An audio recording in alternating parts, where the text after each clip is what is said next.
అందరికీ నమస్కారం అండి. ఈరోజు నేను చేయబోతున్న వీడియో ఏంటంటే, బాబా గారి సచ్చరిత్ర పుస్తకంలో నుంచి చేయబోతున్నాను. అదేంటంటే, 'ఇరానీ వాణి బాలిక'. ఇది ఒక బాబా గారి భక్తుడు కాదు కానీ, ఒక వ్యక్తి యొక్క వృత్తాంతం అనమాట. ఇది బాబా గారి ఊది ఏ విధంగా నయం చేసింది, ఇతని కుమార్తెకున్న జబ్బుని అనే విషయాన్ని తెలియజేసే వీడియో అనమాట. ఈ ఇరానీ నివాసి అయిన ఒక వ్యక్తి ఉంటాడండి. అతని కుమార్తెకి మూర్ఛ వ్యాధి ఉండేది. అతను ఆ కుమార్తె గంటకి ఒకసారి ఆమెకి మూర్ఛ వ్యాధి వచ్చి పడిపోయి, స్పృహ కోల్పోయి ఆమె కాళ్ళు, చేతులు కొట్టుకుంటూ అట్లా అట్లాగా బాధపడుతూ ఉండేదనమాట. అయితే ఇతను ఈ విషయాన్ని ఒకసారి అతని స్నేహితుడికి చెప్పినప్పుడు అతను చెప్తాడు, "బాబాగారి ఊదిని ఉపయోగించు" అని చెప్తాడు.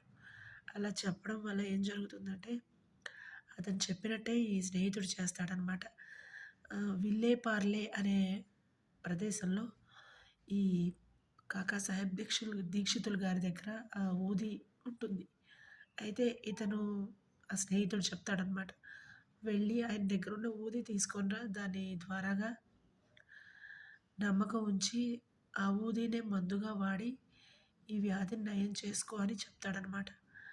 అతను ఆ స్నేహితుడు అలాగే చేస్తాడు. ఆ ఇరానీ వ్యక్తి అలాగే చేస్తాడు. చేసినప్పుడు అతనికి ఫస్ట్ ఆహ్, ఒక గంటకొకసారి వచ్చే మూర్ఛ వ్యాధి అతని కుమార్తెకి 7 గంటలకొకసారి వస్తుంది. అలాగే క్రమం తప్పకుండా అతను వాడతాడు ఆ ఊదిని. నీటిలో కలిపి ఇవ్వడము అట్లా చేయడం వల్ల అది పూర్తిగా లేకుండా పోతుందనమాట.